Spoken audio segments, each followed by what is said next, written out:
म्हणवीन इहलोकी लोका भाग्यामी तुका देखीला. एक दिवस असा येईल की तुम्ही म्हणाल आम्ही तुकोबारांना पाहिलं. याची प्रचिती कधी येते माहितीये? ज्या रामेश्वर भटानं तुकोबारांची गाथा इंद्रायणीच्या डोहामध्ये बुडवली ना, त्याच रामेश्वर भटानं लिहिलं, तुकिता तुलनेसी ब्रह्म तुकासियानी. कुणी लिहिलं? ज्यांनी गाथा बुडवली त्यांनीच लिहिलं. मन होणे रामेश्वरे चरणी मस्तक ठेविले आरती तुकारामा. म्हणून ज्यांना गावात नाही मान, ज्यांच्या घरात नाही धान, परंतु चित्तामध्ये समाधान, ज्यांच्या घरात गळकताट फुटका माट मोडकी खाट, पण ज्यांनी निर्माण केली ही सद्गुणांची पायवाट, असे देहूचे सुप्रसिद्ध साधू जगद्गुरु तुकोबारायांचा 4 चरणाचा भक्ताची लक्षणं सांगणारा अभंग सेवेकरिता निवडलाय. विठोबार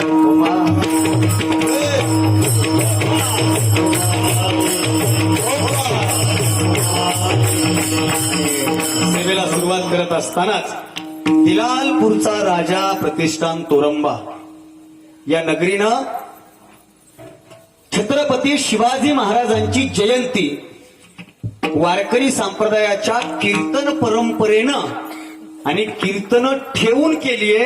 यासाठी सुरुवातीलाच पहिल्याच दिवशी मी या समितीचं गावकऱ्यांचं माझ्या वतीनं तुमच्या हाताच्या टाळ्या वाजवून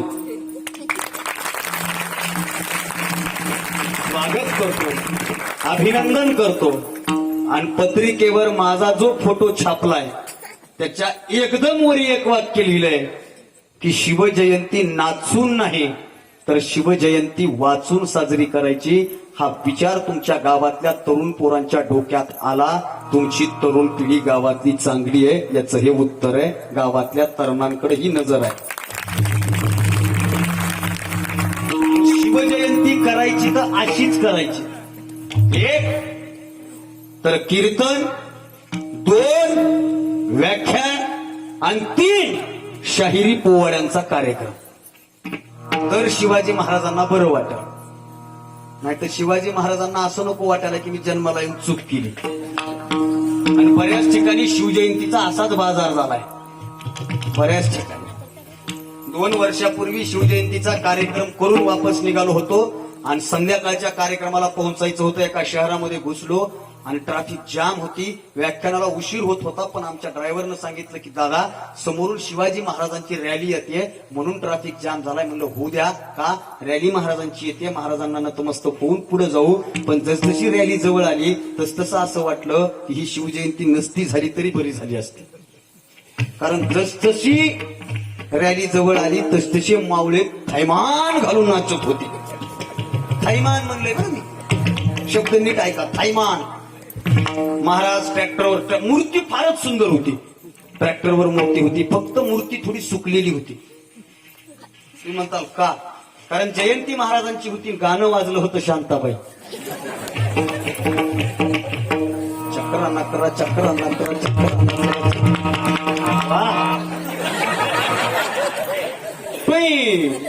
शांताबाई. महाराज म्हणले सावित्री होती. हिरकणी बी आपल्याला माहिती आहे, बुरुज उतरून खाली गेली. शांताबाई होती कोण? ते झालं शांताबाई चालू झाली. आता कुणाचं नाव आला बाबूराव. महाराज म्हणले येसाजी होता, तानाजी होता, मदारी महितर होता, शिवा काशीद होता, असंख्य मावळे होते. बाबूराव नावाचा मावळा कोण? आपण कस काय विसरलो बाबूरावला? सगळे मावळे बाजूला, जयंती माझी उदो उदो बाबूरावचा. महाराजांना प्रश्न पडला ना, दादा शिवजयंती जर वाचून आणि समाज प्रबोधनाच्या कार्यक्रमातून नाही झाली तर महाराजांच्या जयंतीचं औचित्य साधून आपण काय करतोय हा प्रश्न महाराष्ट्राला पडणं गरजेचं आहे. बऱ्याच भागात आता परिवर्तन झालंय. 11 फेब्रुवारी पासून गाडीत बसलोय दादा मी. भाऊ 11 फेब्रुवारी पासून शिवजयंतीचे कार्यक्रम सुरू आहेत. 18 मार्च पर्यंत कंटिन्यू शिवजयंतीचेच कार्यक्रम करायचे. त्यांना आनंद वाटला की 11 पासून शिवजन्मोत्सव सोहळा गावागावात साजरा होतोय. याचा अर्थ राजाच्या आगमनाची आधीपासून तयारी आमचं गावचं गाव करतंय. लई चांगली गोष्ट.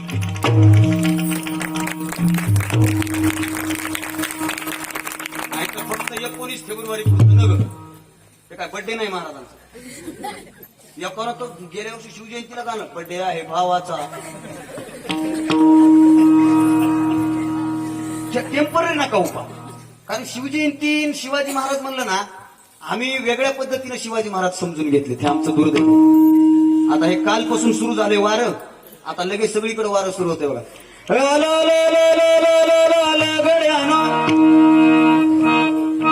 वादळ आलं आलं. गेलतो कुठं आपण वैचारिक माणूस आहे. शिवाजी महाराजांचं वारं आलं गेलं का? ते का एखाद्या सरकारचं वार आहे का 5 वर्ष राहिलं जायला? अरे हे राजाचं वार आहे. आणि 1630ला भगवं वादळ निर्माण झालं. जोपर्यंत चंद्र सूर्य तारे आहेत ना तोपर्यंत ते राहणार आहे. यायचा जायचा विषय नाही. पण आमचं टेम्पर आता उद्यापासून मॅसेज सुरू होत आहे. बाजूला व्हा आमचा बाप येतोय. कुठून बाजारून? तुझा येतो पण सरळ मार्गाने येत नाही. काटकोण त्रिकोण आयाताच्या सम्मुख बाजू बिजू सगळं त्याच्यात. शिवाजी महाराज यायचा आणि जायचा विषय का? बरं माझा प्रश्न आहे तरुण पोरांना, माझ्या सगळ्या भावांना. शिवाजी महाराज फक्त 19 फेब्रुवारीला येतात आणि 20 फेब्रुवारीला जातात असं काय आहे का? आहे का असं? मला कोणाच्या विरोधात बोलायचं नाही. पण मागच्या 2 वर्षापूर्वी मागच्याच वर्षी एक निर्णय घेतला होता महाराष्ट्र शासनानं. तो निर्णय असा होता की गड किल्ल्यांचं हॉटेल होणार आणि गड किल्ल्यांवर लग्न समारंभ होणार. आणि मला त्या दिवशी माझ्या महाराष्ट्रातल्या तरुण पोरांचा अभिमान वाटला होता की निर्णय घेतला आणि माझ्या महाराष्ट्रातला प्रत्येक तरुण पोरगा रस्त्यावर आला सांगितलं नाही गड किल्ला आमच्या बापाची जाळव्यात आहे, तिथं असले आम्ही फालतू धंदे होऊ देणार नाही. 4 तासात निर्णय कॅन्सल करावा लागला. त्याचं कारण काय? गड किल्ले म्हणजे महाराज आपल्यामध्ये जिवंत आहे. समजून घ्या. महाराज रक्तात येऊ देऊ नका. बऱ्याच जणांच्या रक्तात येतात आता उद्यापासून. भगवा रक्त आहे भगवा. हो मला एक जण म्हणलं भगवं रक्त आहे. त्याला म्हणलं चल डॉक्टरकडे चेक करून घेऊ. रक्त भगवं नसतं भाऊ. रक्त लाल असतं. पांढऱ्यापेक्षा वाढल्या असतील भगवं दिसत असेल. कारण असं आहे रक्त लालच असतं. विचार भगवा असतो आणि महाराजांनी भगवा विचार आपल्याला दिलाय. तो विचार अगोदर हातामध्ये घेणं गरजेचं आहे. तो विचार तरी शिवजयंती समजून घेणं गरजेचं आहे. आणि कीर्तनातून होतीये याचा विशेष आनंद आहे. आपल्याला सगळंच जमतं.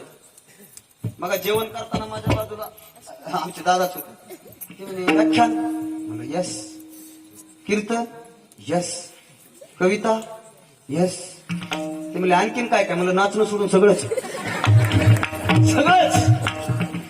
व्याख्यान म्हणलं व्याख्यान करू, कीर्तन म्हणलं कीर्तन करू. का? तिथं कीर्तनाची पायवाट. कीर्तनाचं महाराजांचं लय जवळचं नातं आहे. कारण सांगू, माझ्या जगद्गुरु तुकोबारायांच्या कीर्तनामध्ये छत्रपती शिवाजी महाराज असं समोर बसून कीर्तन ऐकायचे. एवढं कीर्तन हे श्रेष्ठ आहे. एवढं श्रेष्ठ आहे. सांगू, माझ्या शिवाजी महाराजांना प्रेरणा ही जगद्गुरु तुकाराम महाराजांच्या कीर्तनातून मिळाली. यात नवल काय? पण शिव तुझे नाव ठेविले पवित्र आणि छत्रपती सूत्र विश्वाचे की या शब्दामध्ये माझ्या छत्रपती शिवाजी महाराजांचं वर्णन महाराजांनी करावं. आणि एवढंच नाही तर शिवाजी महाराजांच्या सैन्यात किंवा त्यांच्या मावळ्यामध्ये जगद्गुरु तुकोबारायांच्या कीर्तनातून प्रेरक होऊन अनेक मावळे महाराजांच्या सैन्यामध्ये दाखल झाले होते. हा जुना संबंध कीर्तनाचा आणि छत्रपती शिवाजी महाराजांचा आहे. म्हणून कीर्तनाच्या माध्यमातून होते ही चांगली गोष्ट आहे. आणि या निमित्तानं मला तुमच्या गावामध्ये कीर्तनासाठी बोलवलंय. त्याबद्दल दिलालपूरचा राजा या प्रति वरिष्ठांचे मी जाहीर आभार व्यक्त करतो. आता माझ्याकडे बघून मी कीर्तनकार वाटत नाही दादा, त्याच्यामध्ये माझा काही दोष नाही. त्यात पुन्हा असं आहे की काही गोष्टी हुकल्या की मग परत गोष्ट सुरू होते. पण मी अगोदर सुरुवातीलाच सांगितलं, सांभाळून घ्या. कालच भोसले महाराजांच्या फडावर कीर्तन करून आलो. तिथली परंपरा वेगळी, इथली परंपरा वेगळी. पण हे सगळं असलं तरी मग महाराज उतरल्या म्हणले, माझ्यासोबत तू माझा दोस्त आलाय, त्याला म्हणले गायक आहे का? म्हणलं नाही. वादक आहे का? म्हणलं नाही. आले कशाला? कारण महाराजासोबत एखादी स्टेप मी दिसली की लोकांनी वाटतं हे कलाकार आहे.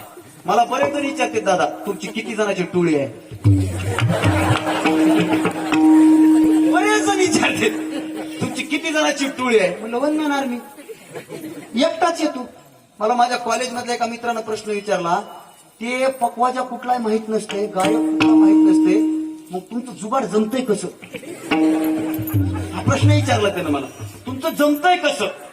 म्हणलं भाऊ, आमचं जमतंय कसं याच्या पलीकडे आम्हाला जमवून घेणारा फक्त एक शब्द आहे. त्या शब्दाचं नाव आहे वारकरी. तिथं वारकरी शब्द आला ना, आता हे कुठले त्यांना आयुष्यात पहिल्यांदा बघितलंय मी. त्यांनी बी मला पहिल्यांदा जिवंत बघितलं असेल, मोबाईलवर बघितलं असेल याला कदाचित, म्हणून म्हणायलो. ह्या सगळे लोक माझ्यासाठी नवीन आहेत, एकही ओळखीचा नाही. पण सुरुवात झाल्यापासून वाटायला की आमची ओळख नाही असं. त्याचं कारण आहे, आम्हाला जुळवून घेणारा शब्द आहे वारकरी. आणि हे वारकरी संप्रदायाचं वैशिष्ट्य आहे दादा. आम्ही एकटेच जातो, पण माझ्याकडे बघून वाटत नाही. कारण लोकांना महाराज म्हणले की दादा 3 गोष्टी फिट आहेत. महाराज म्हणले की गाडी, माझ्याकडे वैयक्तिक नाही मित्राची घेऊन फिरतोय. महाराज म्हणले की बॉडी उभी आहे तुमच्या समोर. महाराज म्हणले की त्यांना अशी ठेवलेली दाढी. आपल्याकडे गाडी नाही, बॉडी नाही, दाढी नाही, आपली काडीवर माडी आहे. पण रोज खेडोपाडी जाऊन समाज प्रबोधनाला परिवर्तन करण्याचं काम म्हणून आनंदाची गोष्ट आहे. त्यात कीर्तनाला तरणे पोरं येणं ही तर माझ्यासाठी लईच आनंदाची गोष्ट आहे. आणि शिवजयंतीच्या कार्यक्रमाला म्हाताऱ्यांनी येणं ही बी लई आनंदाची गोष्ट आहे. कारण मध्यंतरीच्या काळामध्ये 2 टप्पे पडलेत महाराष्ट्रात. ते मला टिकटॉकला एक डायलॉग होता, मी नव्हतो टिकटॉकला, ऍप बी नव्हतं आपल्याकडे. पण ते बघा तुम्ही, म्हाताऱ्या कोताऱ्या माणसाला जर म्हणलं चल जयंतीकडे बाबा, आपल्याला कुठं बाबा, पोरा सोरायनी जयंती करावी, महाराजाची मिरवणूक काढावी, जय म्हणावं. आम्ही जय म्हणलं तर आमचा कार्यक्रम लागायचा. म्हातारी माणसं जयंतीकडे शक्यतो येत नव्हती. आणि पोरा सोराला जर म्हणलं ना चल कीर्तनाकडे, आपल्याला काय, म्हाताऱ्या कोताऱ्याने आपलं टाळ कुटावे, आपलं काय आता जिने केले 4 दिन, आताच काय बघू पुढे वातावरण होतं. म्हणजे मी तर सांगत असतो, कीर्तनाला गावात गावात गेलं की अशी परिस्थिती असती.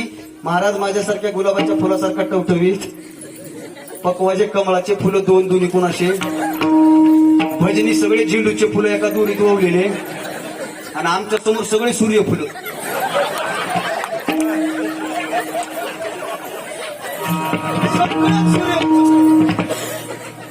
एका गावात 1.5 तास कीर्तन केलं. नंतर मला बरोबर आहे की नाही बाबा? बाबा बोले हा कल्याणच. तरण्या पोरांनी कीर्तनाकडे यावं हा आशावाद आहे. मला एक जण असं म्हणलं होतं, भाऊ एक जण मला म्हणलं, सर तुम्ही ते व्याख्यान तुमच्या दणक्यात चालू आहेत. म्हणलं हो. मग तो धंदा बरा चालत असताना हे कीर्तनाचं मधीच काय कीर्तन मस्त व्याख्यान करत फिरायचे? त्याला मी उत्तर दिलं होतं. मला बरेच जण विचारतात की तुम्ही कीर्तनाकडे कसं काय वळाले, कीर्तन करण्याची इच्छा का झाली? त्याचं कारण असं आहे, आता जरी समाज प्रबोधनाचे वेगवेगळे माध्यम असली, आता फार माध्यम आहेत. मीडिया आहे, इलेक्ट्रॉनिक मीडिया आहे, प्रिंट मीडिया आहे, सोशल मीडिया आहे, वेगवेगळे माध्यम समाज प्रबोधनाची आहेत. पण जेव्हा टेक्नॉलॉजी नावाचा विषयच या जगतामध्ये नव्हता, तेव्हा 12व्या शतकात संत नामदेवांच्या कीर्तनानं जे परिवर्तन केलं ना, ते परिवर्तन आतापर्यंत चालू आहे. म्हणून कीर्तनातून खरं परिवर्तन होतं आणि ते परिवर्तन मी स्वीकारलं. मला बरेच जण म्हणतात तुम्ही कीर्तन करतात, कॉलेज बी करतात, दोन्ही मॅनेज कसं करता? त्यांच्यासाठी जे उत्तर दिलं होतं ते प्रारंभीच तुम्हाला देतो, पुढे जातो.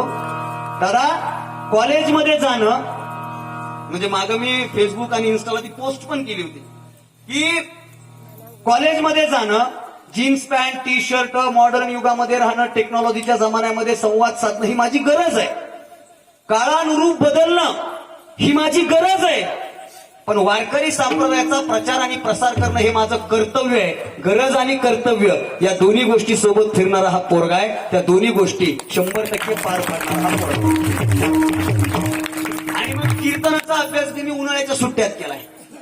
म्हणजे उन्हाळ्याच्या सुट्ट्यात इकडे तिकडे बोंबलत फिरलो नाही. म्हणजे उन्हाळ्याच्या सुट्ट्यात ते असतं ना, चल ते झाडे पाहूया, मामाच्या गावाला जाऊया, मामाची बायको सुरण, रोज रोज पोळ्या शिकरण. खरं असं नसतंय. मामीनं बघितलं, आलं माय दलिंदर. ह्याला काय घरी खायला भेटत नाही का काय? मग त्या लेकराला काय म्हणा, आमचाच बैल धड नाही, तेच घेऊन येतोय.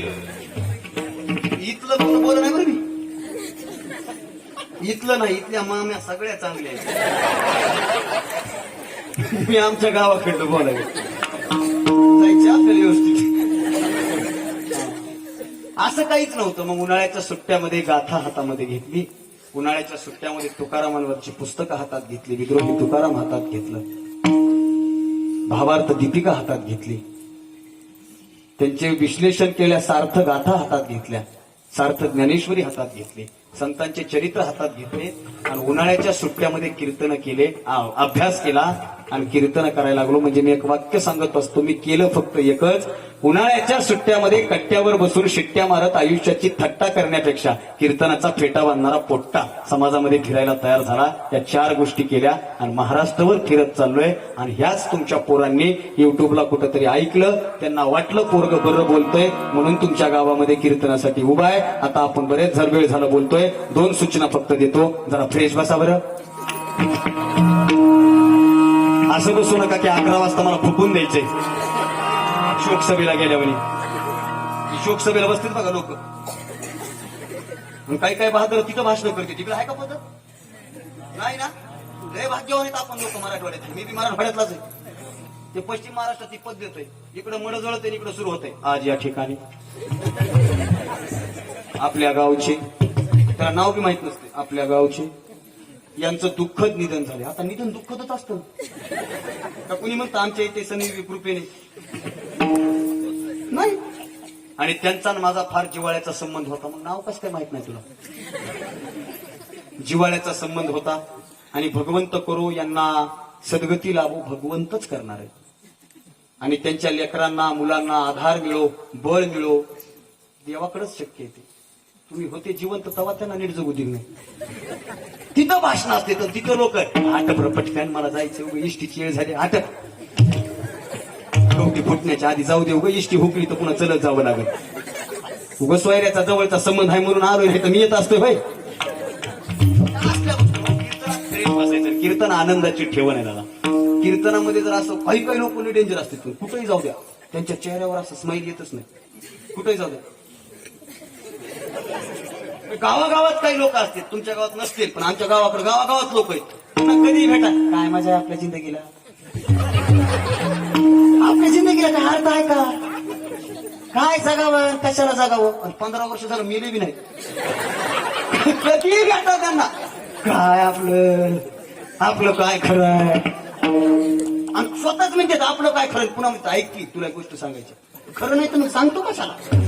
लय अवघड आहे दादा. पण कीर्तनात एकदम फ्रेश बसायचं. आणि दुसरी गोष्ट, जेव्हा जेव्हा भगवंताचं भजन होईल का नाही, तेव्हा तेव्हा टाळी वाजवायची आणि देवाचं नामचिंतन करायचं. कारण काय, माझ्या कीर्तनामुळे तुमचा उद्धार होईल याची गॅरंटी नाही. त्याची गॅरंटी, आता माझं कीर्तन झालं, बाहेर इमान आलं, चला उद्या इंद्राच्या दरबारात, असं होईल का? त्याच्या पलीकडे एक वाक्य सांगतो, माझ्याच नाही जगातल्या कुठल्याच कीर्तनकाराच्या कीर्तनामुळे तुमचा उद्धार होईल याची 100% गॅरंटी नाही. पण माझे तुकाराम महाराज सांगतात की कीर्तनामध्ये केलेलं नामचिंतन, त्या नामचिंतनामुळे तुमचा उद्धार झाल्याशिवाय राहत नाही. आणि खरं कीर्तन काय, नाम संकीर्तन साधन कै सोपे आणि जळतील पापे जन्मांतरीचे. म्हणून जेव्हा जेव्हा भजन होईल ना, तेव्हा तेव्हा भगवंताचं भजन करायचं. विठोबा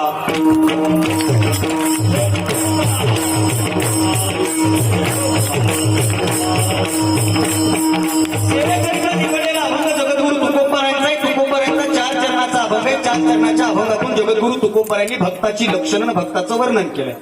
साधा साधा सोपा सोपा अभंग आहे, सगळ्यांच्या पाठांतरातला अभंग आहे. पण आज शिवजयंतीचं निमित्त आहे आणि शिवजयंतीच्या निमित्तानं बोलायचं तर अभंगाचा आणि शिवचरित्राचा संबंध लागला जावा असा कुठंतरी अट्टहास करण्याचा प्रयत्न करील. त्यातल्या त्यात पुन्हा युक्तिवाद लावत असताना जगद्गुरु तुकोबरायांना या अभंगातून नेमकं काय सांगायचंय हे जगाच्या पाठीवर एकाच महात्म्याला माहितीये. त्या महात्म्याचं नाव म्हणजे जगद्गुरु तुकाराम महाराज. त्यांच्याशिवाय दुसरं कोणालाच माहित नाही. माझ्यासारख्या शब्द साधकानं, माझ्यासारखा शब्द साधक जो संत साहित्याचा अभ्यास करतोय त्या शब्द साधकानं फक्त एवढंच करावं की अभंगाच्या शब्दानुसार अभंगाचा भावार्थ काढावा, काढलेला भावार्थ समाजाच्या समोर मांडावा. ज्याचा भावार्थ समाजाला गोड वाटला, ज्याचा भावार्थ समाजाला पटला, ज्याचा भावार्थ समाजाला रुचला तो इथं मोठा महाराज झाला. मोठा महाराज आणि छोटा महाराज काही फरक